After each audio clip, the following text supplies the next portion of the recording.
Привет, друзья! С вами Адонакий Джейсон. Сегодня я тоже решил немножко поговорить с вами, так как у меня выпала свободная минутка. С самого утра я немножко занялся фитнесом. После того, как я начал говорить про это ингушей, я как-то забросил свои дела, мало бегал, каждое утро садился на этот монитор и вам рассказывал вот все эти происшествия, которые происходило вокруг. Но мне кажется, нельзя забывать о себе. Конечно, у меня добавился вес, не так критично, под 80 килограмм стало. Но это для меня очень, мне кажется, при моем росте 1,72 м это очень много. И я сейчас снова начал бегом, занимаюсь фитнесом, чтобы немножко прийти в себя. Конечно, это хорошо, когда ты проснулся, сразу выпил кофе, поел, и сразу начинаешь там гнать тему. А куда денется твой спорт, куда денется твои другие дела? Вот решил немножко уйти с Нового года, я решил уйти из этого виртуального мира. Мне вас не изменить, как бы я не хотел, не изменить. Если отец и мать не приучили порядочности, какой-то парень, вещающий непонятно откуда, никак и зацепит ваше сердце, и никак вы не подумаете, что есть вещи, которые делать можно, а что делать нельзя. Для этого, наверное, пишется эти книги, великие эти писатели для нас писали эти книжки, чтобы мы, во-первых, разобрались в самом себе, а потом начали разбираться в других людях и других темах и других историях. Наш мир очень прост. Если ты живешь по этим правилам и не стараешься обходить эти правила, не стараешься придумать себе какие-то ложные цели и жить в этом непонятном придуманном мире и ошибаться на свой счет. Пример этому ингуши. Я, честное слово, я не поверил бы, если лет 20 тому назад, если кто бы сказал бы, что вот такой будет, что вот такое, мол, да, я понимал, что русские хотят нас, имеется в виду, они русские, а вот эта российская власть, или как это можно назвать, хотели бы, чтобы чеченцев вот не было вот это, вокруг чеченцев вот этого мужественности, отваги, чтобы не было вот этой героизма. Зачем им? Им нужны такие же послушники, как эти ингуши, которые ими были созданы в этих инкубаторских домиках, чтобы вот хорошие, знаешь, тебе не мешает, всегда вечно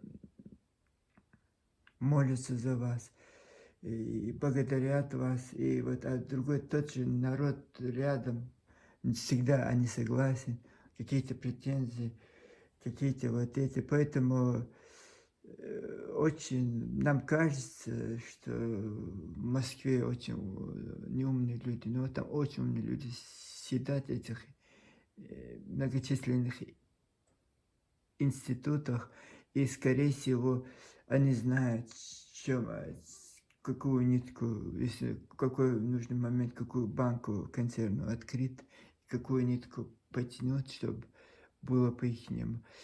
Это описано в сотнях, тысячах романах, снято в бесконечных голливудских фильмах.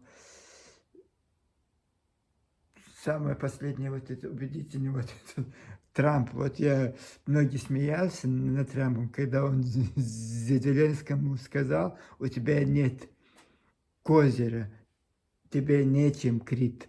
И вот многие не поняли, и возле виска пальцем Трамп типа сошел с ума. Он не сошел. Он, знаете, он, так как он человек очень просвещенный, очень влиятельный, очень насыщенный, вот тут он вот так, да, это можно было по-другому сказать, но он так сказал. Это знаете, что у вас голос задницы, у вас нет ничего. И от того, что вы кричите на всех этих углах, от этого вы великими не станете. Вот этот Трамп очень правильно, Зеленский, ой, мы спасаем весь мир от этого фашизма, типа мы передний фронт Европы. Вот Трамп говорит, у вас нет козырей, вам нечем крить. Вот это, что у вас ничего нету. И болтать мы все, знаете, можем все сидеть тут, размышлять. У каждого свое же понятие о жизни, у каждого свое мнение. Каждый по-своему идет по этому пути жизненному. Не всем дано быть, знаете, такими прогрессивными, такими продвинутыми. Некоторые люди очень устали от жизни, отстали от жизни. Какой-то, вот я объясняю, колхозы. Человек родился в городе, но этот колхоз остался внутри, село это осталось внутри этого человека. И что бы ты ни говорил, как бы ты ни объяснял, и самое интересное, очень легкий, вот ему не надо усугублять тему, сверху, вот поверхностно. Вот он включил, и 20 минут кто-то что-то сказал, это достаточно. Неважно, эти люди такие такие, как вам сказать, простые, можно сказать так, чтобы никого-то не обидеть, простые эти люди, жизни книжку они держали в руке, ни одну книжку не прочли. И как они школу оканчивают, тоже непонятно. И как они сейчас, вся жизнь их заменена социальными сетями, где сидят эти провокаторы, это ничтожные, никчемные, в своей жизни они ничему, они добились, и вот тут вот пришел прогресс, и с помощью прогресса хотят устояться в этом мире. Я понимаю, что когда в Москве очень много людей стремятся в Москву, и там хотят добиться какой-то целей, своих жизненных позиций поднять. Вот непонятно, вот в 3 километрах, 3 населенных поселках недалеко от Дарьятского ущелья, между этой реки Ахаса и Дарьятским ущельем, вот эта полоска земли, и она, я не знаю, там притянула вот всех, вот, я не знаю, с Москвы кто, вот это с Грозного, кто раньше там родился, жил, аргентинцы, кто родился, жил. Не знаю, там у них было, вот если ты хочешь устояться в жизни, могу, если ты хочешь стать профессором, учителем, писателем, я не знаю, кем там, знаменитым журналистом, блогер раньше не был, все остальное было. Почему-то, когда момент, когда вот нужно показать, доказать, кто ты такой, тогда ты ничего, не доказывал, тихонько сидел в этих кабинетах, не высовывался и не орал, и никаких претензий никому не предъявлял. Главное, чтобы тебя оставили на это рабочем месте, это в рабочем кабинете учительской, или директорской, или профессорской.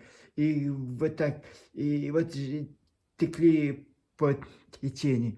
И вдруг это в городе Грозный, огромный город, огромный мегаполис, который весь, если я могу туда поместиться, но очень огромный. И 390 квадратных километров, только один город Грозный. И вот все было, все. Если учитель, ты учитель был. Если ты был историком, ты свою историю изучал. Если ты был философом, в философии, художник, ты был художником. Если ты бизнесмен, раньше бизнесмена нету, вот на коммунитарный работник, ты был этим работник, или ты был коммунистом, или ты комсомолка, или ты пионер. Вот каждый человек только вот это. А сейчас все вот это ушло, и вот после 1992 года, когда создали эту республику Ингушетии, как будто со всех этих щелей грозненских, орджоникидзевских, московских, на какой-то маленький участок земли, это же маленький участок земли, там не развернуться всем, там нет места, чтобы все вот это начали, начали там, я не знаю, своей жизненных позиций добиваться. Нужно добиваться, где ты живешь. Там Грозным нужно было, где ты учился, где ты преподавал, где ты что-то оканчивал, где-то вот там. И вот это, все наприскакали, вот этот Руслан Русский, Бузуртанов, в Грозном он жил. Кем он, вот скажите, кем он был? Никем, на подхвате. Даже на вип-сотрудника он не потягивал, там, я не знаю, просто с матерью жил, и все, это Грозно. Когда этот Лобазанов до последнего дня находился в Грозном, почему он не уехал, если он такой великий патриот этой Ингушетии. И всю жизнь он думал об этой Ингушетии, но так как советская власть, чеченцы его угнетали, бедного несчастного этого города Грозного, он боялся высказать свое мнение. Понятно, но 1992 год это рубеж. Все, у вас есть своя республика, у вас есть свой город Назрань. И все вот это. Нет, мы сидели в Грозном, вот это. И когда Лобазанов пытался захватить Грозный, это 27 ноября 1994 года, вот он там стрельба, он испугался, и с матерью охапку, он сам это рассказывает, прибежал Азран. Хорошо спрашивать, если чеченцы такие коварные, такие вот нехорошие, а что ты там сидел до последнего дня? До последнего дня ты, товарищ, сидел там. И вот там ты вообще никто, ноль, ты там ноль. Нигде, да, там депутатом ты был, кем ты был, там вот никем. Обслуживающий персоналом где-то там. На подхват. И вот ты великий, ты вот сейчас, ничего ты не оканчивал, ничего вот это, ничего у тебя нет. Ни доктор, ни профессор, ни академик. Вот все, что ингушет, вот ты, язык ингушский, филология, ты, историк, ты, писатель, ты, блогер, ты, провокатор, ты, все вот Русик Бузуртанов. Вот он сидит, и просто единственный Бог тебе дал этот язык, и вот ты, вот чем ты, как всегда, пользуешься, в советское время, наверное, хорошо за КГБ, вот язык у тебя подвешен, и все, и самое главное,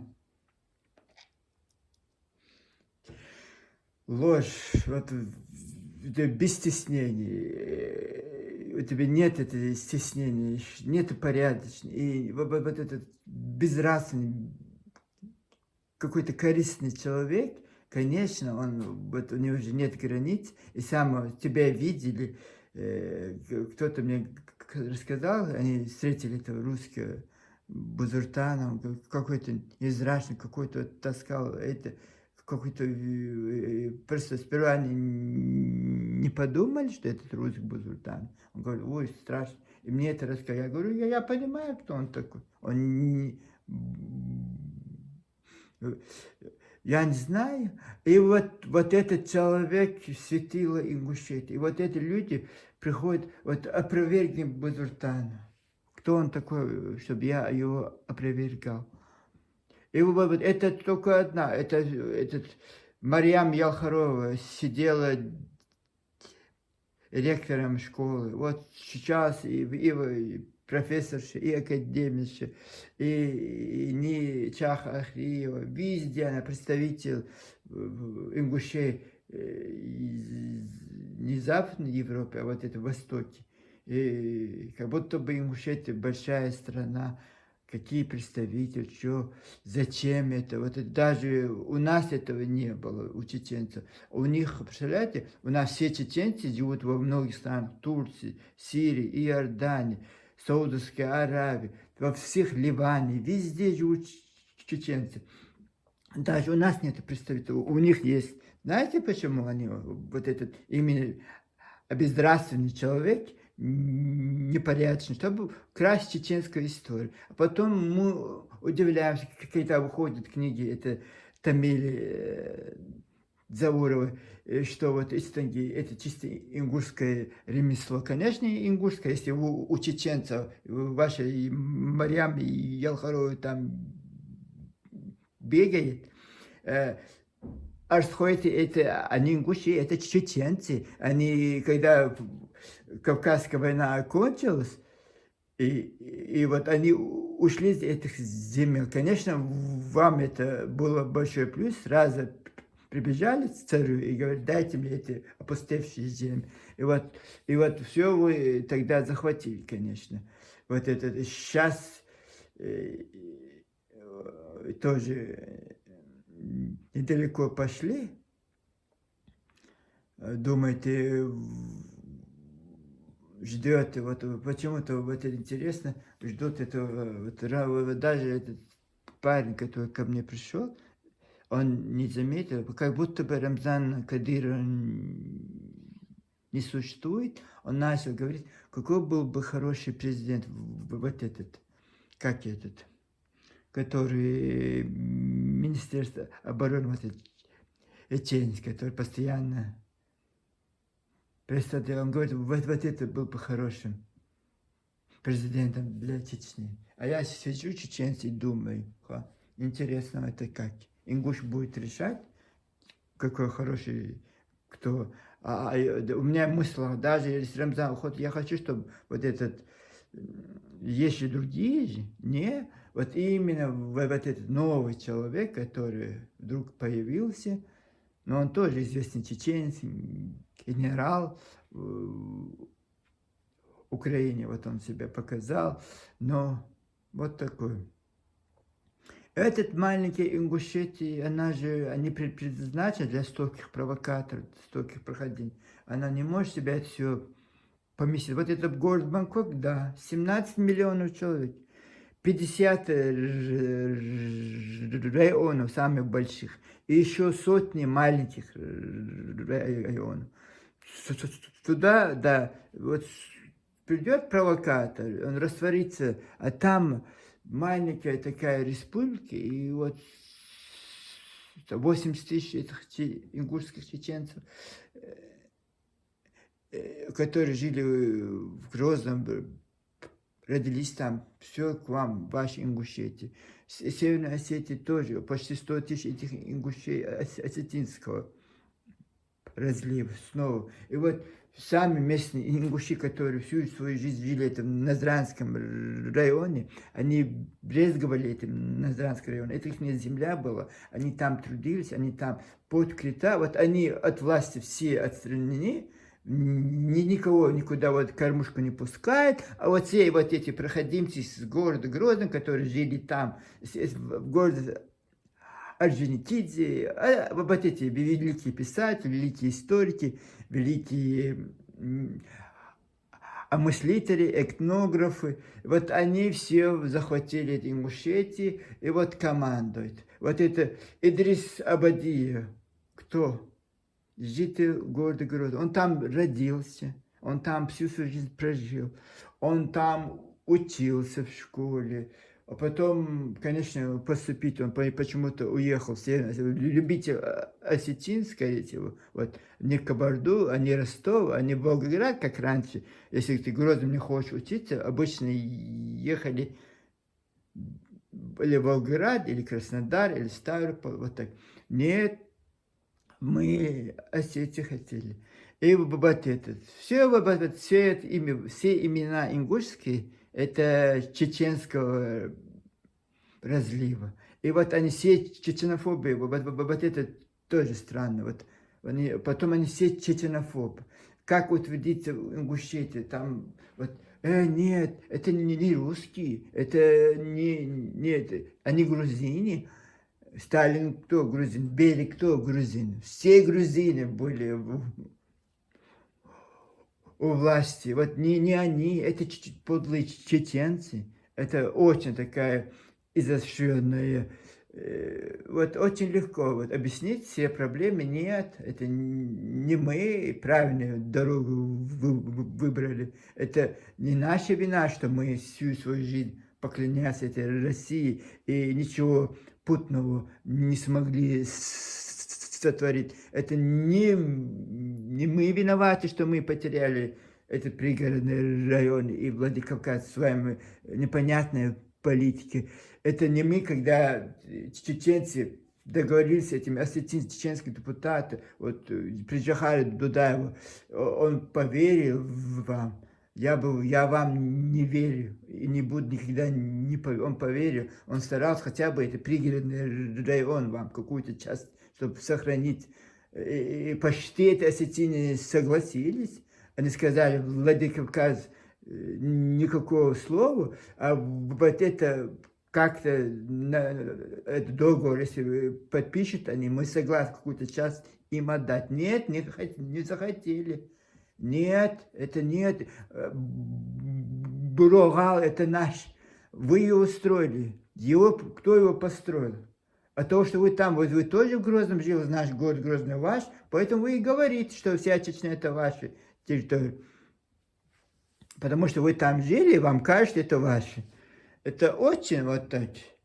И у вас нет козырей, товарищ. Вам нечем крыть. Как это Трамп. Вот такое. Я просто, я не знаю, и у меня очень много мыслей в голове, и мне очень сложно об этом говорить, но мне кажется, это очень глупо, вот так вести себя, вот так пренебрегать соседями, вот так, я понимаю, если вы были бы великие люди. Вот странно дела, конечно. Не вам, не мне вас учить. У вас своя голова на плечах. У вас были свои учителя. У вас были свои родители, отцы, матери, бабушки, дедушки, родственники. Наверное, к чему-то у вас должна была, хотя если школа вас ничему не научила, хотя бы в семье привить это порядочность хотя бы накренять. Я не знаю, очень сложно с вами говорить, потому что у вас очень, как вам сказать, это вам будет обидно, но это, знаешь, это очень вот, пустышки, вот это без содержания люди, корочка просто, человек функции, вот, как можно так? Хорошо, великий Бузуртанов, да, вот, все. И вот это радуется, что вот он так никчемный человек, если честно. Очень многие чеченцы знают, они молчат, потому что это у нас нет, у нас есть достоинство, у вас этого нет. У вас нет, поэтому я и последний ролик так и было. Верните ингушам это достоинство, это имелось в виду, это у вас нет этого достоинства, у вас позор вам всем.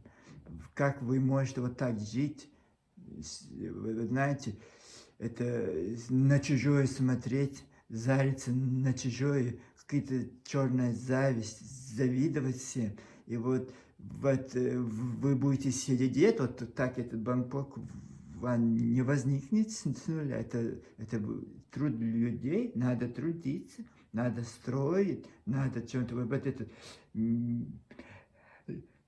миллиарды тратит вот этот ваш этот спонсор, лучше бы он, Миша Гуцериев, вот миллиарды на ветер он бросает, лучше бы ваш Азран он бы привел бы в порядок, лучше бы построил бы эти квартиры, эти деньги бы потом обратно ему шли, потом это бизнес, знаете, это как вот вкладываешься, и под тебя обратно, потом это был бы на 2, вот ты в горах какую-то башню построил, это же они не вклад? Почему мы уже последние 100 лет мы их даже они реставрировали, даже не строили. Вот я не масса, вот я понимаю, там вот населенный пункт рядом, вот не введено вот это шато, шарой, рядом большой населенный пункт, поэтому просто восстанавливайте у нас в Чечне. А вы, товарищи, это миллиарды рублей на ветер. Вместо того, чтобы вложить эти деньги в свою Ингушетию, построить эти дома от квартиры продать. Европа очень много ингушей, которые имеют средства, на трех работах работают. Миллиарды евро у них в карманах, и они могли бы все это скупить, как Грозно. Вот почему в Грозном все скупается? Массово строить эти дома, квартиры. Это же вклад в народ, надо вкладываться в народ, а не непонятные башни, которые непонятно это потом, когда все у вас будет хорошо, вот тогда можно вот заняться горами, какой-то инфраструктуре, это в горы.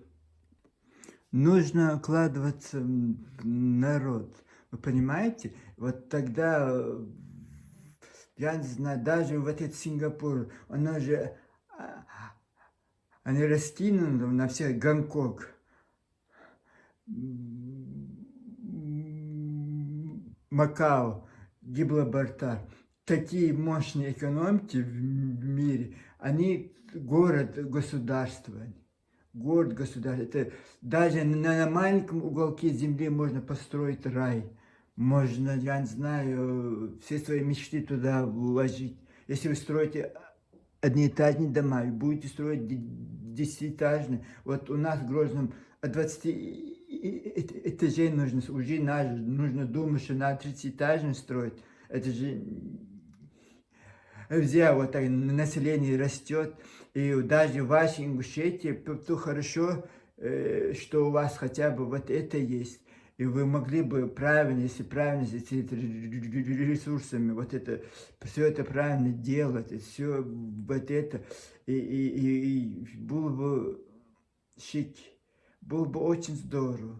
Вы думаете, вам очень многим кажется, это вы, если вы такие плохие, если вы такие подлые, это они знают, что другие люди точно такие же.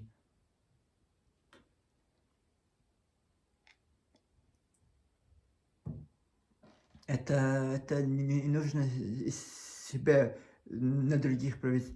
Это, знаете, в каждой семье, это даже хорошо, что мы чеченцы, честное слово, что мы чеченцы, мы достойные люди. Вот это почему-то, я не знаю, вот этого у вас нет. Поэтому это был крик о помощи. Верните вам ваше достоинство. Верните ее, потому что у вас его нет, вы плачетесь, вы бегаете. Это поступок не мужчины, это так мужчины, женщины так не бегают, так себя не ведут. Пожилые женщины тоже должны знать свое место. Я поэтому говорю, у каждого человека есть своя гордость. У мужчин своя, у женщин свое.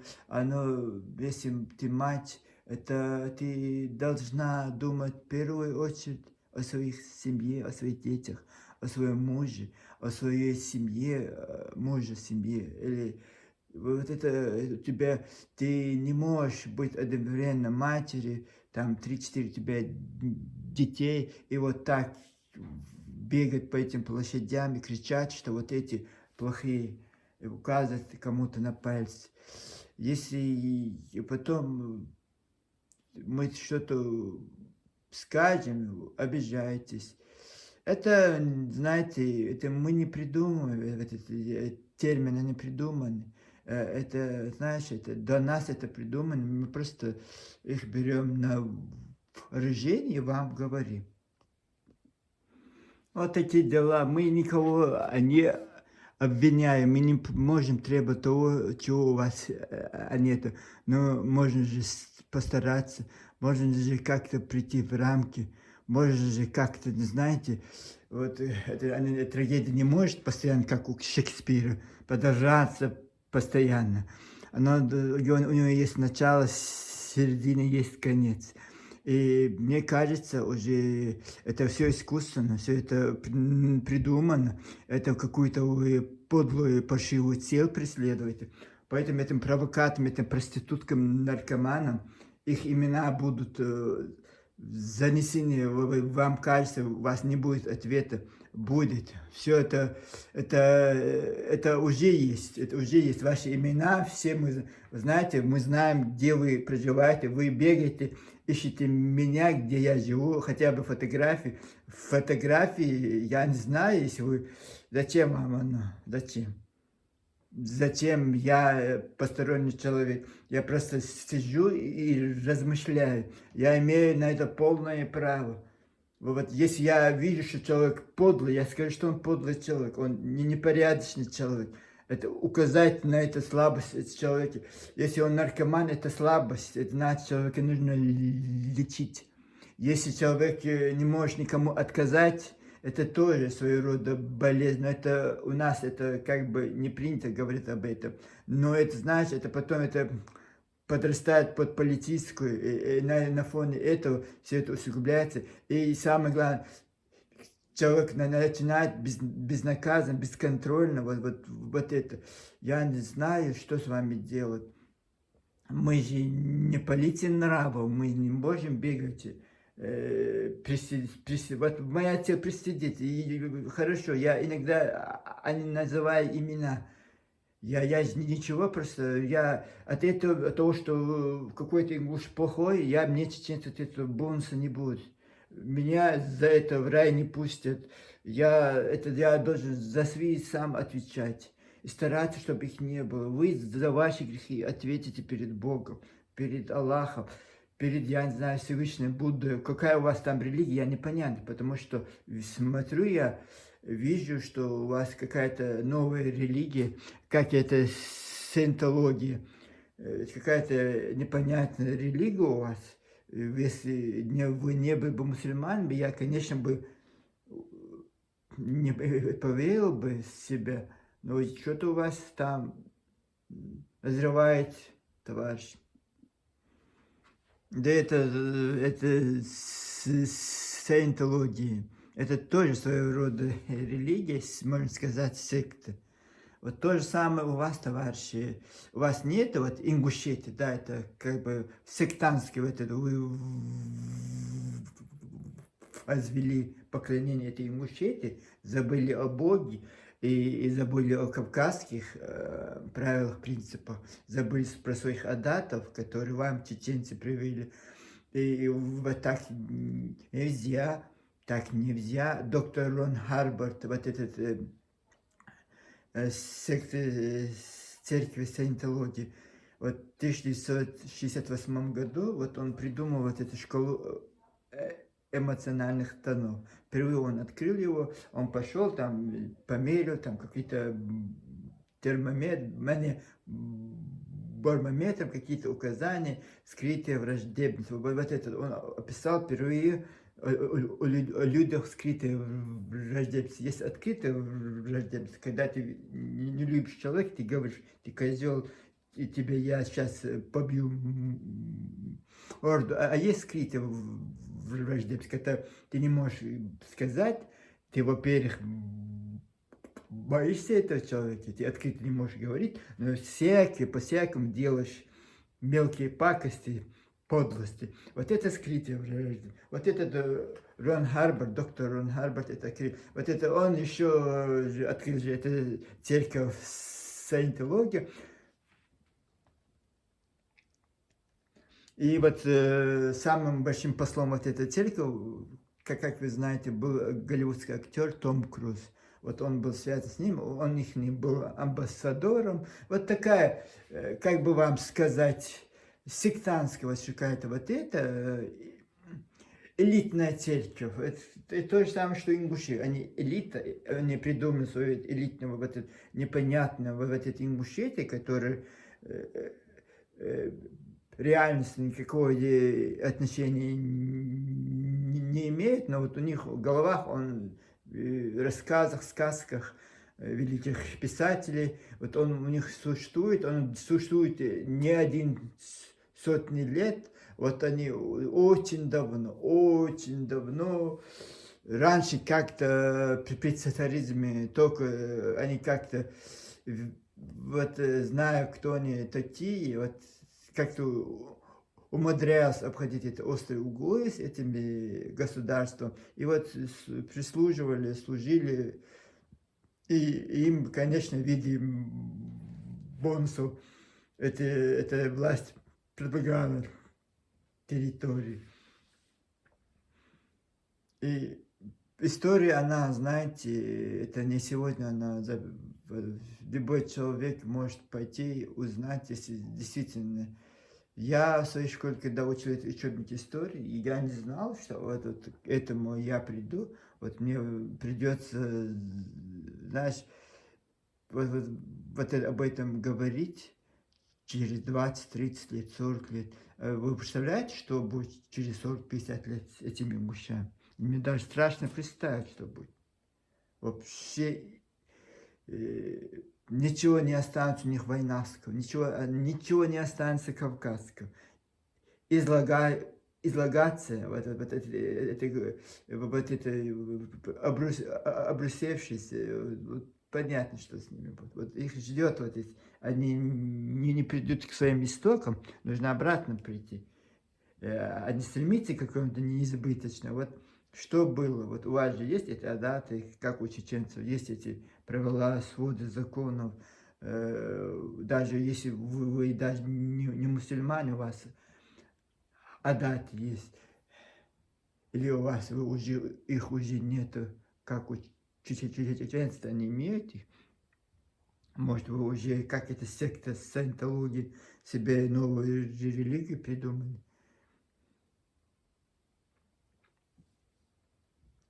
Вот такие странные вещи, даже это странно мне сейчас, сидя, я-то знаю, что такое секта саентологии, я знаю, что такое Ингушия, я знаю, что такое чеченцы, я знаю Кавказ, я знаю очень много всего, и не просто так, не понаслышке, сам очень много пришлось и общений, все вот это, люди, я всегда, вот человек даже слово скажет, я вот этот тоже пришел ко мне, если он представляете, прикидывался, вот сколько лет я общаюсь с этим человеком, ни разу про этого Сейнароева, они говорят, не этого Богатырева, ничего они говорили, про этих Зурцуков, Кистинцев, и вдруг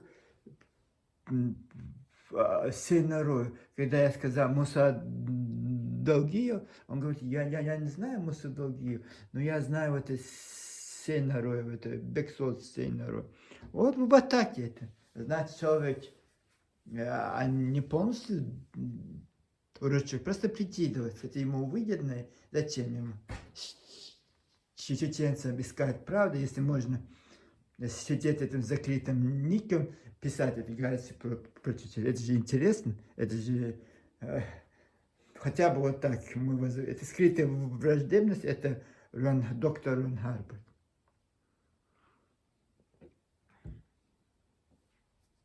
Книжки для того создают, чтобы их читать, чтобы понять, что хорошо, что неплохо. Я в своей жизни их прочел тысячами и не жалею. Я очень благодарен судьбе, что вот я просто расскажу вам тоже. Это ни к чему, потому что когда ты говоришь про этих ингушей, и вот свое что-то личное туда вкладываешь, рассказываешь, это выглядит очень глупо, это очень по-детски, по-наивному, но я искренний человек, поэтому я просто рассказываю. Я не обязан это делать, но вот делаю. Вот случай, как мне повезло в жизни. Короче, я подростком читал детская библиотека, у нас в Веденном центре была детская библиотека, мне повезло, что вот я имел возможность, когда я школу оканчивал, я туда шел, вот я газетные подборки, журналы, что там только не было, очень много книг про детей. И как-то я нашел книгу «Робинзон из Бомбея». Мне очень впечатлил этот роман. И как дети какой-то индийской города попали в джунгли. Вот это тоже это было. И вот там, в этих детских библиотеках, вот я от этих узов начинал. И я очень хотел, чтобы вот эти книжки у меня были дома, вот это. И так получилось, что мой отец тоже работает в этот центре введено, вот везде он там работал, и вот это Доме культуры, он их был оператором котельных установок, и везде. И, короче, наш сосед тоже водил машину, и ему сказали выкинуть. Как-то они решили очистить весь этот книжки. Вот раньше в советское время очень много было книг, и вот этот завал, это у них это все эти подвалы, даже в моем школе в подвале был завал этих книг, непонятно откуда взявшиеся. И вот где-то какая-то районная библиотека решила очистить свое подвальное помещение, все это старье, чуть-чуть порванные, это ненужные, лишние книги выписаны. Они же были же 10-15 лет, потом их выкидывали. И вот это целых, не КамАЗа, вот машина, целая машина. Наш сосед выпил, и почему-то непонятно с какого, вот видите, какой-то. Я стремлюсь этим знаниям. Я хочу, чтобы у меня возможности не было раньше. Ты что, книжку купить, это вообще, это было нечто с чем-то. Только вот этот, которые работали в этих обкомах, вот они у себя дома вот эти книжечки покупали. А у меня же не было. И вот этот мужчина пьяный пришел, все эти книжки выкинул у нас. Представляете? Пришел, он когда-то молодости с моим отцом там пивали они вот это. И вот, а моя мать очень такая была хорошая женщина, ее любили все любили, потому что приличная, вот такая гостеприимная, всегда любой, вот пьяный, не пьяный, бывает некоторые, когда человек пьяный, человек отталкивает, нет, не было, вот, как сестра, она была, и их жены, вот друг друга они очень, как сестры они были. Я помню, наших соседей, жены, вот они все вместе ходили, кто к нам, кто к ним. И вот он целую машину вот этих книг выкинул у нас во дворе. Просто зашел в машину и валивает. И мой отец не в курсе, но он сказал, зачем ты это сделал. Я говорю, просто вам же книжки нужны, я вам, прежде чем выкинуть туда. Но я успел 1000 книжек оттуда, они потом выкинули у нас. Был обрыв, пришлось их потом выкинуть, прежде чем они их выкинули, я успел 1000 книжек оттуда взять. Книг было очень много. Это вообще, это целая гора книг была. И я успел оттуда столько книжек взять, 1000. Потом у нас был чердак, никто не в курсе. Я быстро на этот чердак отношу, целый день, целую ночь трудился, чтобы эти книжки себе туда на чердак. Никто не в курсе, я все на чердак ношу. Устроил целую библиотеку на своем чердаке, чтобы потом читать про эту революцию, про этот Бухарский Эмират, про эту революцию вот Азербайджане, Армении, вот что там только не было. Все. Жалко, если я знал бы, что вот такое, я бы очень много карт, у меня была возможность карты найти, очень, даже в моем школе, это был когда-то горским интернат, знаменитый, они учились, типа интернат, но он был знаменитый. Вот. Там очень много карт, всего было. Можно было, они же выкидывали все. Можно было, конечно, сделать вот сейчас бы, да, сейчас сказал бы, нет, это не карты, это наши достоверные. А вот я зачитывался. А так я Чарльза Диккенса, вот эту Франсуа Саган, Джерем Селлинджера читал, это я потом начал читать, очень много я прочел, Твист, Оливер Твист, вот этот Том Сойер, я прочел уже в детской библиотеке, а там можно было еще книжки домой взять, и я брал книжечки с собой, чтобы прочесть. Вот так получилось, что вот судьба при советское время, где за книжку даже купить эти деньги не было, вот бесплатно мне десятки тысяч книг, мой двор, он пьяный туда завалил. Но потом они, хорошо, что рядом у нас был обрыв, они много книжки туда вытянули. Но я, к сожалению, не мог все эти книжки себе взять, потому что мой отец бы, они разрешил. Вот так я собрал целые тома Расаева. Вы знаете, может, это еще он хорошие книжки, ее непонятно, откуда книжки это были, или это с Грозного, откуда-то эти книжки были. Там тома Расаева, 12 томов я. Сколько там вот этих было хороших книг. И я сейчас не помню, очень много всего. И я рад, Верещагин, вот этот, но это вам, никому это, ничего, вот очень много, вот мы привыкли, Тургенев, Лермонтов, Пушкин, а есть еще писатели, которые тоже очень хорошо писали, очень интересные у них рассказы, вот этот был еще, вот этот, очень интересный был, сейчас я не вспомню, уже забыл. И вот так судьба, вот поэтому я могу размышлять, я могу трезво на вещи смотреть. Знаете, это когда есть у человека начинка, ему не надо лгать, не надо придумывать сказочки. И вот когда пустота внутри, конечно, можно вас понять, конечно. Вы пустые люди, вы никчемные люди. Вот ваша никчемность, это не обидные слова, это горькая правда. А кто вам скажет, если я не скажу? Вам не нужно обижаться на это. Давайте я чай, потом чай я пью и какие-то звуки. Конечно, а что я не могу часами разговаривать, ничего не пить. Вот решил, я люблю свежезаваренный чай. Из Таиланда тоже я очень много чаев привез, с Японии чаю мне. Короче, чайный. Кто-то приходил помогать мне, не помогать, я деньги дал, чтобы он мне покрасил спальню. И, короче, я открыл этот свой шкаф, десятки сортов чаев, все в своем мире. Он удивился, говорит, как это? Даже у меня, представляете, кофе из Таиланда, я специально есть кофе свежий, я зерных принес. Ну вот я такой человек, с Америки, с Нью-Йорка, я очень много привожу. По чуть-чуть, но разное, хочется и пробовать. У меня 5-6 сортов тайского чая есть дома, японского есть несколько сортов. Вот так. Любите чаепитие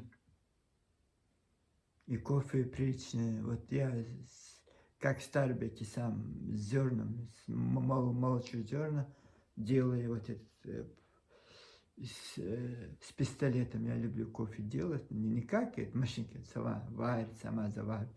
Я сам как в барах я делаю кофе. Конечно, это долгая история. Сейчас я вспомнил про кофе почему-то. Вот такие дела. Я сегодня, представляете, я ничего не сказал, ничего вас не обидел, просто указал на ваши некоторые наклонности. И извините, а что нам делать? Если вы золотые, пушистые, я буду говорить, какие вы хорошие. Если у вас что-то не в порядке, я должен, как порядочный человек, указать на это. Вы запретить вы не можете. Вот лучше бы вы запретили бы этим некоторым больным вашим людям открывать свои поганые, грязные ты стороны других. Вот это было бы масло, вот это был бы вот этот нонсенс. Я бы тогда, я бы тоже, вы знаете, я бы, думаете, я вещал бы? Я тоже промолчал, потому что когда нет, когда вы повода не даете, нам тоже нет повода о вас говорить. Лучше о себе говорить, лучше о своем детстве, о своей жизни, лучше о счастливых моментах своей жизни говорить, чем а, волновать эти же волнения, когда ты что-то говоришь, ты хочешь кого-то, не знаю, тронуть душой, все черствые какие-то ледышки. Я не пойму, что за пласт людей сейчас вышло в этой Ингушетии. Какие-то безнравственные, безразличные люди. Они уже потеряны люди, мне так кажется. Это я в прошлом ролике тоже это сказал. Это не бывает, в одном они такие, а в другом они супер хорошие люди. Нет, это значит, они потеряны. Плохой, вот это мужчина, это плохой будет муж для жены. Если он сын, плохой сын для матери, отца. Вот это не бывает, это накладывает отпечаток. Вот это деятельность, когда ты безнаказанно в этих чатах, эти грязные, пошлые слова пишешь. Ты уже пошлый человек, ты уже грязный человек. Тебе даже дотронуться, это себе опозорит. Ты сам себе позоришь, свой народ позоришь, а потом говоришь,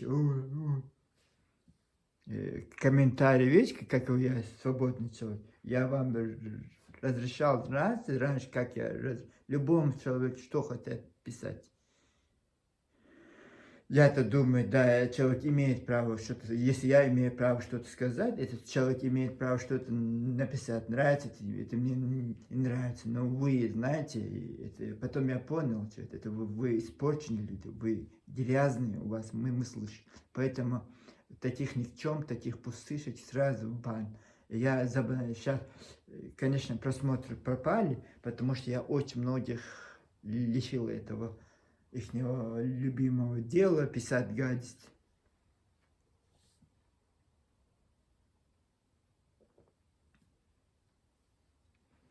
Вот так и это, знаете, счастье людей, они заключаются в этих землях, не заключен вот этих спорах, этих взаимных обвинениях. Можно же просто жить, радоваться жизни. Я думаю, что у многих простых ингушей другие совсем заботы. Как оплатить газ, как, если больной ребенок, как его повести на лечение. Очень многие, вот, а люди, которые разжавшиеся на этих зарплатах КГБ, ФСБ, я не знаю, каких-то плохих людей, на их зарплату, да, им пофиг. Их дети не страдают. Им ничего вот это, им наплевать на этих людей, бедных, несчастных ингушей, которые, это же их не последствия будут. Последствия будут, потому что нельзя вот так делать вид, что ингуши все хорошие, пушистые, все остальные плохие. Все остальные хотят их захватить, хотят их поработить, хотят отругать на их нечести. Она честь, никто никакого дела к вам не имеет. Даже желания нет соваться к вам. Но вы это даете повод. Вот мне вы дали повод просто выступить. Хотя я пишущий человек, у меня даже я не пишу про Россию, даже не Чечню, даже не ваши не Ингушетии. Я описываю действия в Сан-Франциско, в Нью-Йорке, Бангкоке, Париже, Лондоне. У меня вот международный такой стиль. Это я свои произведения вот в таком плане, в масштабном, семейном. И вот мне вот потом еще думают о вас какой-то маленькой кучке людей, которые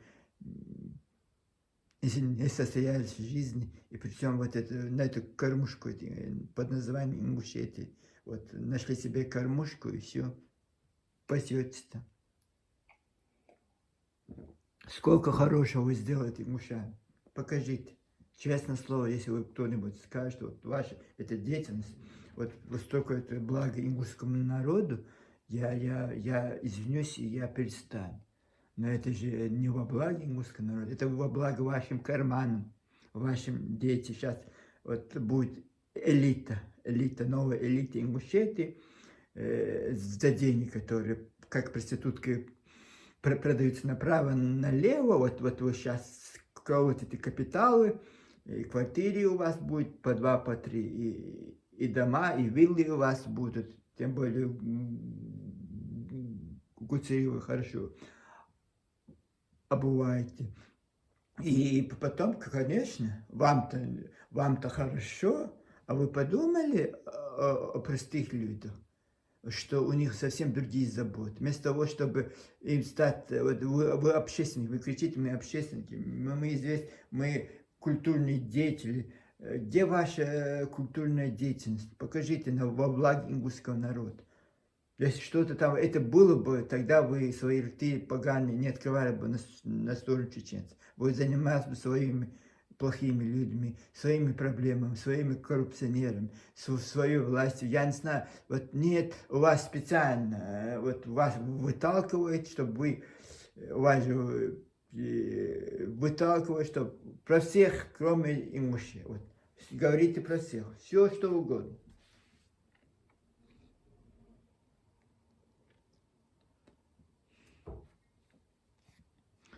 Все что угодно, кроме правды. Все люди хотят своим истокам, хотят узнать правду про свой народ. Это понятно. Если у вас ваша деятельность шла в этом русле, я мог бы понять вас. Не говорите это, не говорите это, не говорите это. А о чем мы будем вас хвалить за это? Ни к чем. Какие вы подлые, вот это. И вот вы это, не нужно идти далеко, вот вы это сразу показываете на месте. Вот почему вы ходите поднятой головой. Знаете почему? Потому что вы ингуши, вы никто. Потому что чеченцы, вот, их кровь, их борьба, их страдания, их мучения, вот, и вас поднял. Вот вы поднятой головой ходите. Это благодаря не вам, а чеченцам, которые, вы знаете. Мне не надо все это повторять заново. Вы знаете, о чем я. Вот они защищали свое достоинство. Не только свое, и ваше тоже. Вам никогда бы они создали бы эту республику, никогда бы это русские не создали бы, если мы, чеченцы, не показали бы это русским, кто они такие. Поэтому у вас это. Благодарите Господа Бога, что он у вас есть. Это возможность быть людьми, быть достойными людьми. Почему вы вот с этой правильной дорожки свернули на кривую? И вы делаете вид, что ничего не происходит в вашей имуществе. Происходит. Происходят очень странные вещи. Все ваши элиты подкуплены. Они как все, нет ни одного порядочного человека. Это имеется в виду, кто у вас там. Это культурная элита, это ваша элита, вот это, имеется в виду, они власть, они работают, они чинят ваши эти заборы, они чинят вашу эту коммуналку, они заняты другим. Власть, у них своих забот хватает. Вот эти, которые беспрепятственные проститутки, вот эти. Вот у них вот раздолье. Вот видите, и снова обидеть, я же не могу подбирать, это политически, это материально, это какой вид это проституции, я же не могу, это я так говорю, потому что если это не вели бы так, как они, как это жрецы любви, вот это, древнейшей профессии, я бы, даже мне в голову не пришло бы их сравнить с ними, потому что они так ведут, это видно по их результату труда. И, конечно, мы указываем на это. Бедный ингушский народ, сколько страданий на ваши головы. Всю свою жизнь вы, как мы, чеченцы, вот какая-то у нас общая судьба, страдать пережить. Вот даже вот мирно вот кажется, у вас все хорошо, у вас нехорошо все. У вас же далеко нехорошо все. Потому что не на такую, не на ту дорожку свернули. Вы пошли по легкому пути, по очень легкому пути. Все присваивать себе. Это же легко. Зачем нам трудиться? А потом еще хватит у нас время там собираться, кувыркаться. Вот интересно же, это же интересно занятие. Все друг друга знают, у всех имеются номера телефонов, вот звонят, вот собираются, кучкуются. Но это, знаете, это мы в Европе, кто живет, это понимает. Вот так, то же самое там. И вот у вас почти все один унисон вот это говорят, значит, это вы где-то вы это обсуждаете, где-то вы сидите, алкоголь, там, наркотики, там, что угодно. И вот нормальный человек так вести себя не будет. Он должен быть под какой-то дурью. Очень качественный наркотик у вас на Азане продаются, мне кажется. Очень порядочные люди, бедные, простые люди. Далаков, это же вот этот Джерах, это даже это Азрани. Все. И вот это как-то неправильно. Когда вы еще можете запугать, какую-то фальшивую выпустить, и потом этот человек осквернить. Вот даже порядочный человек выступит против вас, все, вы его стерете с лица земли. Ваша энергия не на том русле, где нужно было. Вот такие дома бы вы строили бы, я вас понимал бы. Мог бы понять, потому что, может, вы правы, может, мы не правы. Может, мы правы, а вы не правы. Оно же не может быть утверждение стопроцентно, что это так. Вы это утверждаете, вот с чего вы взяли, откуда вы это вычитали, кто вам это написал. Вот, вот ваше утверждение, что это так, вот это напрягает, это кажется, это неспроста. Поэтому вас легко раскрыть, ваши конторки.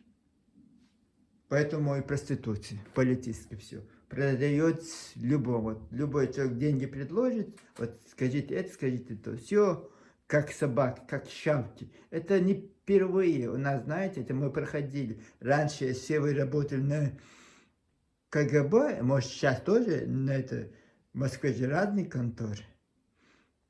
И сейчас тоже продолжают на это работать, на этой конторке. Но есть еще такие продвинутые, богатые люди, которые в Дагестане и в самом России, в самом Ингушетии, которые не любят чеченцев, чеченофобы, боятся их. Это же боятся они приятно, это доктор Рон Хаббард об этом описал, как это бывает им неприятно. И вот они, что они могут сделать? Вот так щавкать, как щавки, и все. Я не злой человек, вы думаете, я это такой экстремист? Не, я просто вот чисто вот, а как это? Я что, должен искать приличные слова на вас? Да, на порядке человека я буду сказать, какой он хороший человек. Вот это максимум это 100 человек, которые все эти мутят, еще 1000 их предпечников.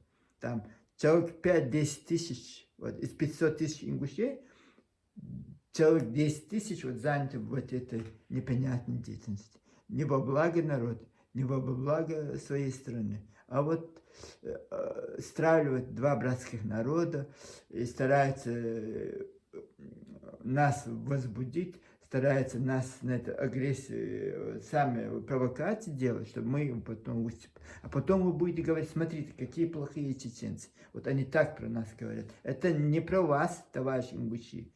Это про этих, вашу элиту, которая бегает с московских кроватей. Раньше они в грозненских и орджоникидзевских кувыркались. Сейчас московских, я не знаю, как это у вас устроено. Вот бегаете по этим кабинетам.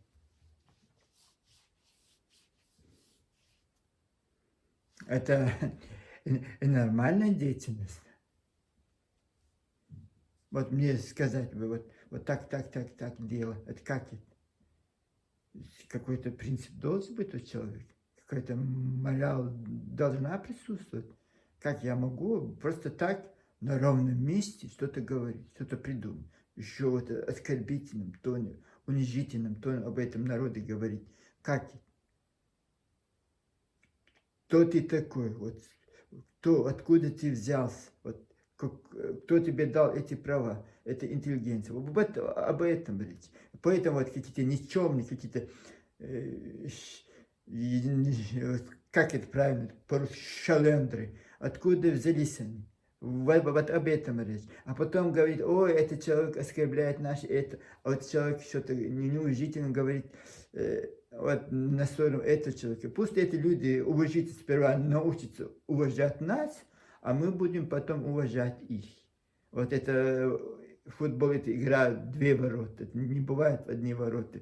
Вот вы выступаете, вы бегаете, вам за это ничего нету, и все, вот ваше это все правильно, вот Господь Бог вам вот так все это расписал, а вот все остальные ошибаются. Вот вы правы.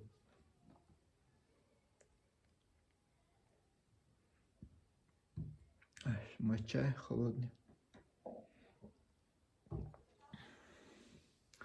Сколько бы мы вот тут не сидели, не говорили бы, не рассказывали бы, все равно желания я не вижу, чтобы у мужчин исправиться.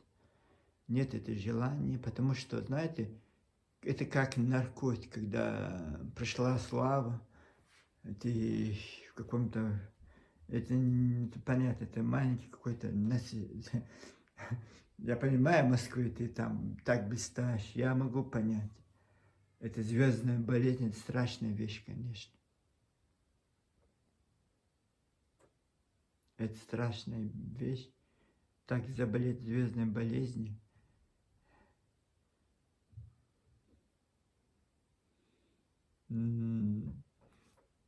Артисты, мне кажется, вот иногда полезно в зеркало на себя посмотреть, конечно.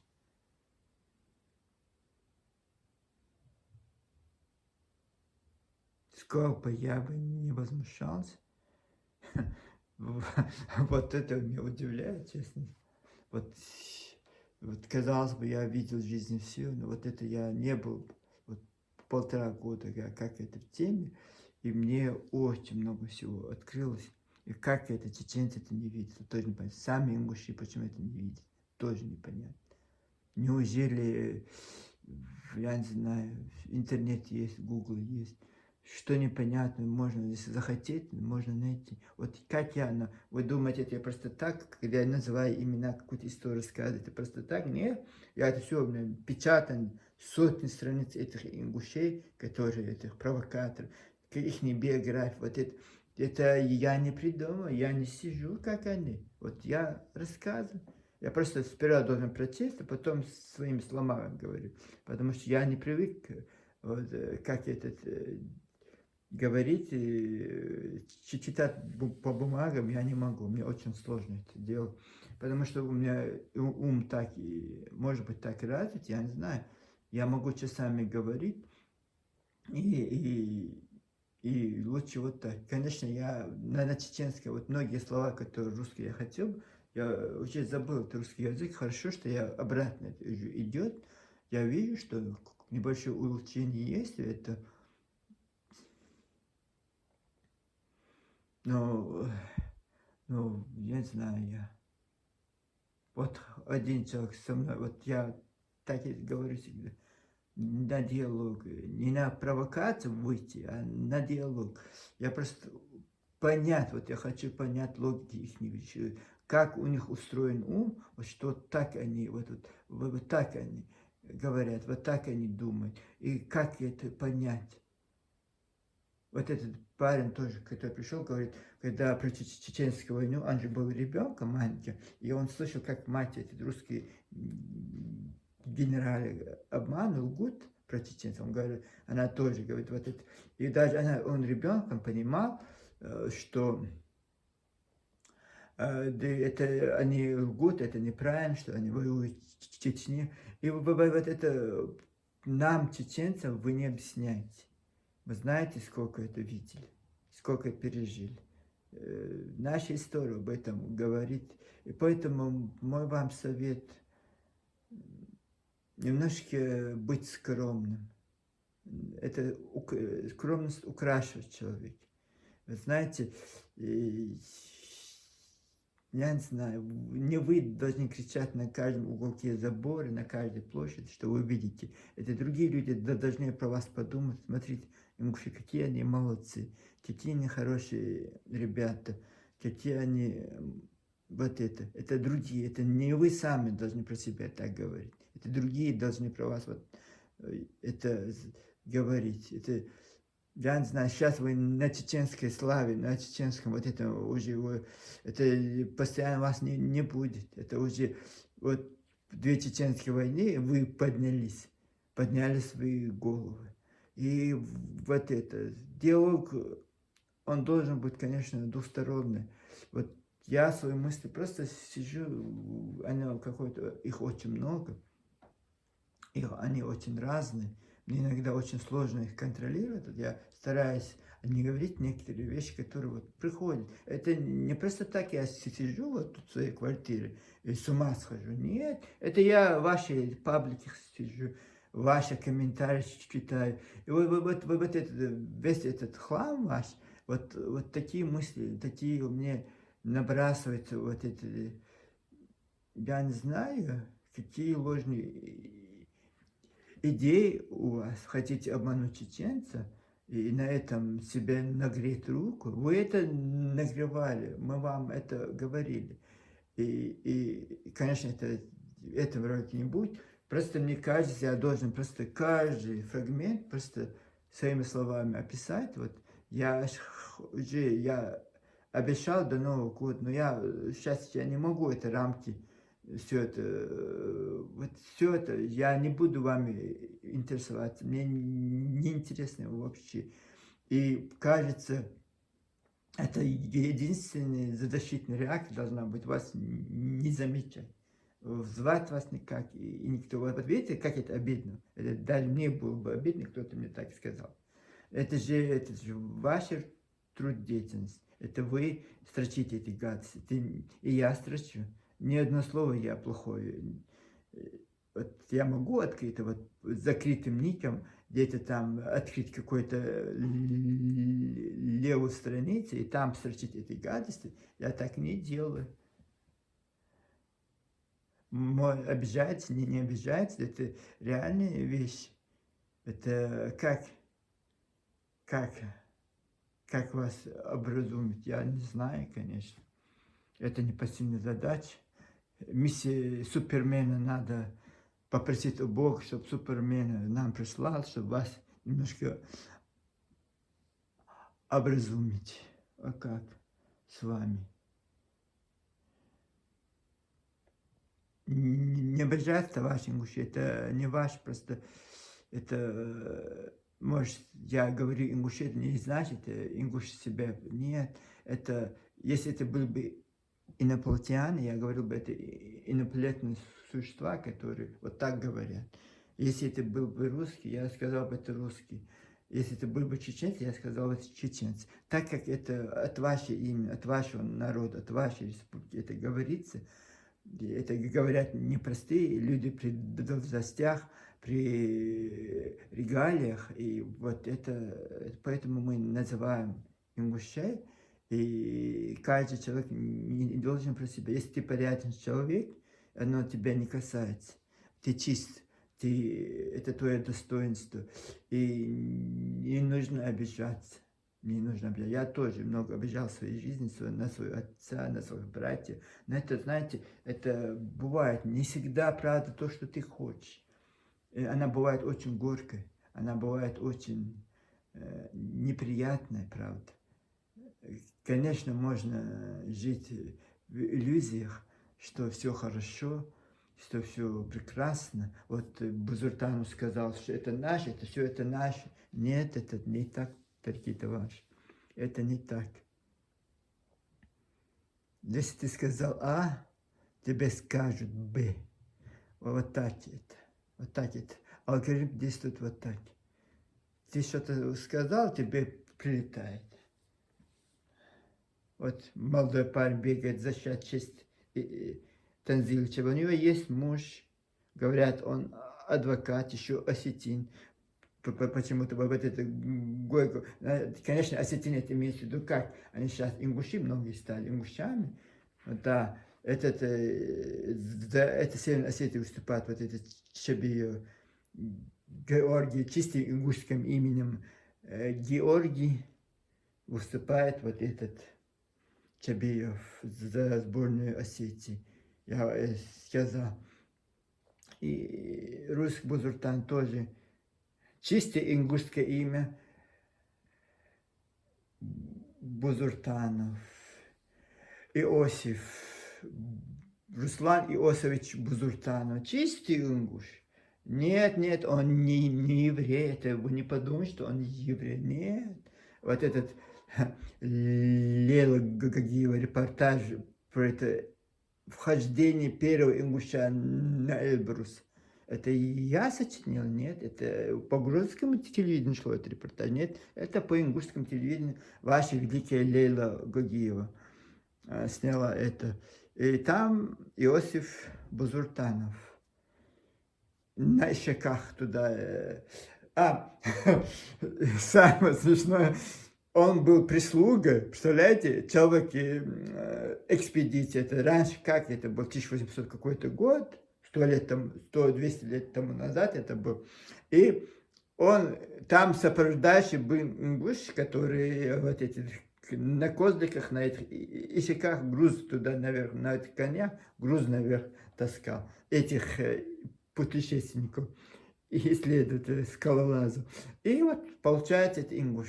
Залезли, а не этот человек известный, который эту экспедицию организовал, и он туда полез действительно, а те, которые носили их груз, вот эти ингуши, вот они первые, это так было сказано, он почти дошел, этот альпинист, до этого вершины, но они ночью заночевали, и этот ингуш Иосиф Бузуртан, чисто ингушским фамилией, имя Иосиф Бузултанов, но там пришли галеты почему-то, это Грузия. Грузинский еврей, я не говорю, что он еврей, вы что, чисто Иосиф, чисто ингушское имя. Вам нравится такое? А мне это что-то там, это воняет оно. Это что-то неприличное. Вот такой человек, он сам же, как публицист, в этом фильме участвовал. Он не отрицал, что у него дедушки, они Иосиф. У нас только один Джугашвили был, Сталин. А второй у вас ингуш. Потом, почему они в Грозном жили, все евреи тоже жили, там дальше школа была в Грозном, учили детей на иврите, может, русский Бузуртан тоже там учили. По ивриту. Вот знаете, мысли слуха. Имею право, имею. Вот как русский Бузуртанов сидит себя и все придумывает на ровном месте. И главное, за это деньги еще получает. Это же они бесплатно. Бесплатно никто не будет свою задницу так драть. Я извиняюсь, конечно, за такое выражение. Вот такое. Ну как вам? Интересно? Да. Дальше будет еще интересно. Как докторская диссертация. 25-летняя жительница сейчас город Сунжа, когда она родилась, она была станица Орджоникидзевская, не Нестеровская, станица Нестеровская, Чечено-Ингушская ДШС, в 86 году родилась ангелочек Танзила Чабиева в селе Нестеровское, станица Нестеровская, Чечено-Ингушская АССР. Вот в 2008 году поступила в Назранский университет. Там был известный, я имя сейчас не хочу называть, это пойдет дальше. Вот он написал свою диссертацию, это который возглавлял 2002 года по 2011 год Ахиева, Чах Ахиев, вот это возглавлял, который. Вот этот, он же еще преподавал в университете, заметил хорошую комсомолку, он же заметил вот эту комсомолку Танзилу, другую Танзилу Заурову, тоже ее ученица, эта Танзила Чабей тоже ученица вот этого грозенца, аспирант Грозенского университета. И вот не успел окончить университет, сразу же поскакал в Москву поступать. И сразу же, этот же год, не отходя от кассы, выступил докторскую. Вот так это у вещей. Вот так. Кто-то пишет, вот они замечают, Бойко, вот я говорю про этот проект Ингушеты, вот ставка на эту Танзилу Чабы была, что она симпатичная девушка, красивая, статная, еще хорошо разговаривает, вот тоже ставка, но она такая тихая, но она сейчас хочет казаться злой такой, вредной, но шапокляк какая-то, старушка шапокляк из Крокодила Гейна. А другая вот тоже, шуйкая, быстрая, бодрая такая, шустрая, вот эта Танзила Заура, тоже вот этот же профессор заметил и тоже вот, наградил докторской. Правда, не докторской, а дал путь. Вот так это. Смотрит и давай за наши Ингушетию. Это благородная цель, если это искренне, честно, это по правилам все это делать. Но с самого начала это лохотрон, с самого начала это обман.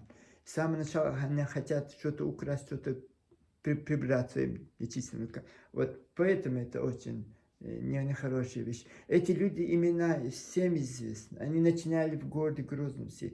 Когда их выселяли, их с Осетии, с Орджоникидзе, с Ангушта, выселяли не из них, но прибежали в 1957 году, все под копиркой, все ингуши прибежали в город Грозный. Вот, который сейчас эти рты открывает, великие мыслители, великие историки, великие писатели, великие юристы, этнографы, все свою бойкую карьеру начали в городе Грозном.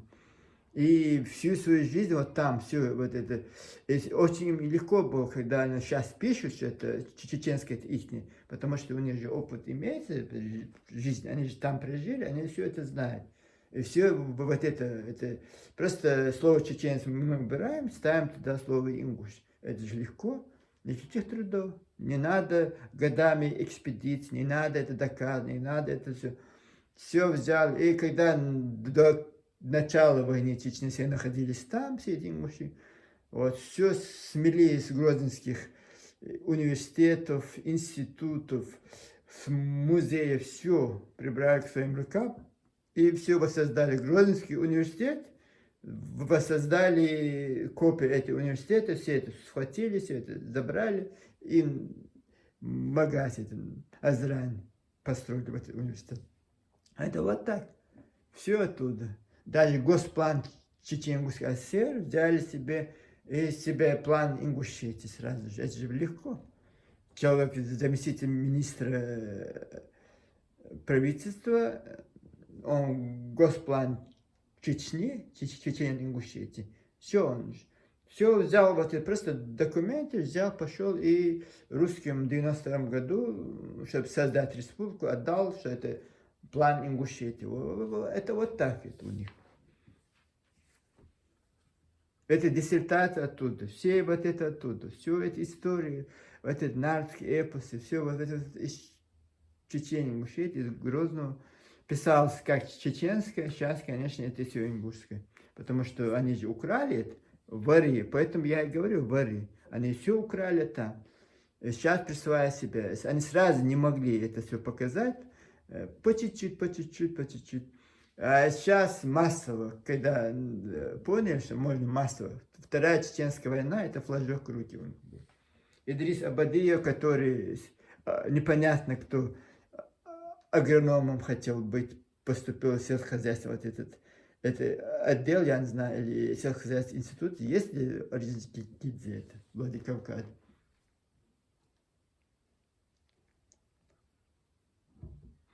Ни примет, ничего. Сразу же в 2004 году написал свой знаменитый эздел, сказку с разговором с Богом. Вот так это. Исаак Адзоев, Ангушта, вместо того, чтобы поступить в Северной Осетии, жил, поступить там вот этот осетинский вузы, нет, своим другом этим Ахульковым прискакал Грозный, поступил в педагогический университет, и вот там педагогический институт он назывался. Вот там начал свою писательскую деятельность. В 1962 году написал стихи, Идриса Базоркин ему дал свои стихи, и все. Вот как этот Адзил Чабей выписал докторскую своего учителя. И точно так же этот Дахтильгов, я говорил об этом человеке, Дахтильгов, вот, который у нас в Грозном, он тоже в Чеченском университете был. Вот это все, этот Базоркин, вот это Дахтилько, вот это Тамара Гойгова, вот это все, это от них все идет. Отец Тамары Гойговой, друг вот этого Орджоникидзе, Куйбышев.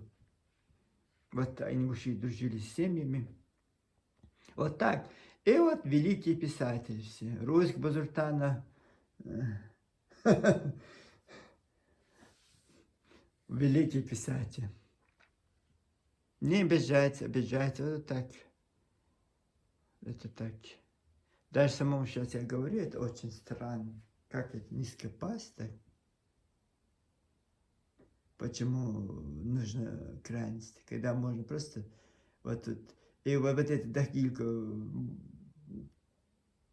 ничем себя не пока, ничем. Вот это. Все там, как мышка там, тихо, в Грозненском, вот это, Чеченгутском университете работал. Все припрятал, все, что можно, когда начали, когда Ишкерия пришла, 91-й Джахадуда, сразу вот этот Мария Мелхаро сразу на телевидении прискакала Чеченгутская, диктором там вела ингушскую программу. И вот когда мутное время, все, и вот начали все это штамповать, все вот это подделывать, все вот это, все чеченское, что можно было, вот это Дахилько прибрал к своим рукам, их там и оставили.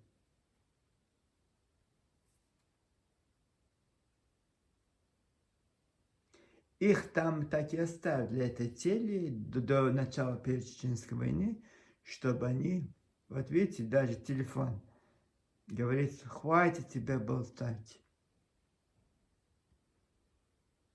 Хватит болтать, говорит телефон.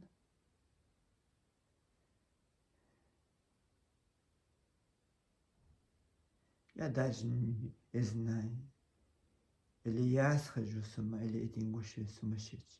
Что-то одно есть. Потому что или я виноват, или я не говорю неправду, или они лгут. Что-то где-то правда зарита, конечно.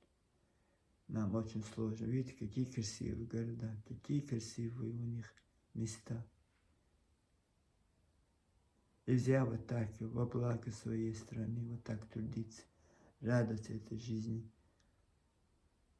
дружить со всеми, не иметь притязаний к себе нужно. Разбираться нужно вовсе. Какие-то непонятные вещи, конечно.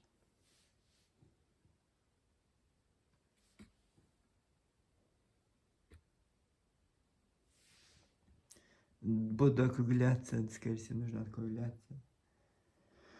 С вами был одинокий Джейсон. Я не готовился, у меня нет вот этой привычки готовиться просто мысли вслух. Как всегда, я просто говорил, не хочу никого задеть, не хочу никого обидеть, не хочу ни над кем возвыситься. Я не преследую цели кого-то оскорбить, унизить. И если есть такие вещи, я их просто показываю, я их просто говорю, что и вот есть люди, которые вот так себя непорядочно ведут. Можно, конечно, бы, тем более есть власть, тем более есть правоохранительный орган, присмотреться этим типам и некоторых привести чувства. Знаете, это не добром кончится, от добра добро, от зла к злу. Мир всем добрым людям. Надеюсь, вы не продали свою душу дьяволу, и вы остались этими людьми. Я надеюсь, что вас не оболванивают эти социальные сети. Вот у вас есть трезвое мышление, есть трезвый ум. И очень важно быть человеком, благородным человеком. Это миссия, конечно, наша очень сложная миссия. И очень сложно нам, порядочным людям, когда все это так просто, все так человек любой может оболгать, это сложно доказать. Это мы не обязаны ничего доказывать, мы просто будем говорить, что они говорят, какие у них темные делишки. И все, и все. О чем мы можем? Мы их не можем мир изменить. Хотим изменить мир лучшим. Эти цели мы, конечно, преследуем. Но, знаете, Бог судья.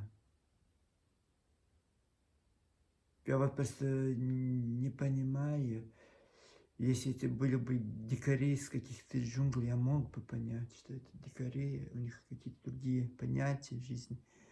И, ну, приличные люди вот так себя ведут.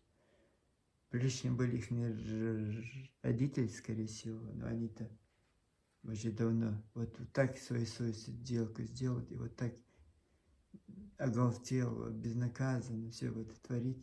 И главное, это их и радует. Вот я сейчас разговариваю с вами, и я потом как убитый. Мне постель в депрессию страшную падает, потому что это очень сложно, это эмоционально это сложно, такие вещи слышать, понимать, говорить.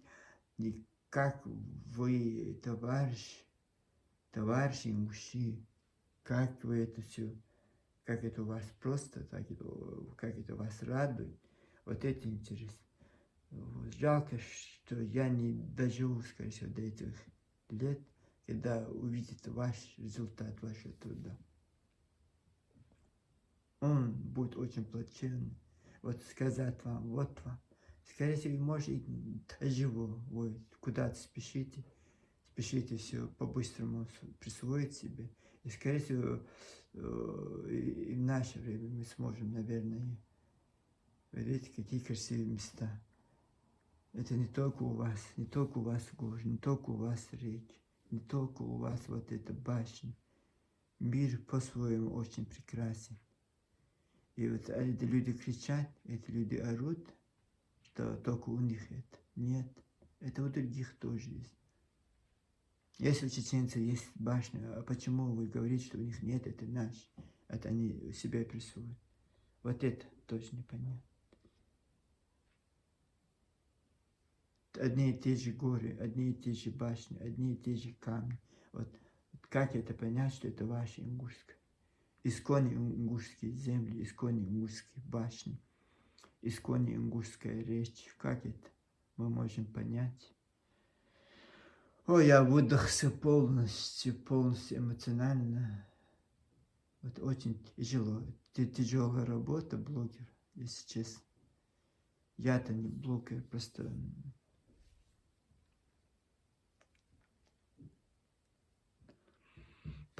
мысли вслух. Вот такие дела. Пока-пока. С вами был одинокий Джейсон.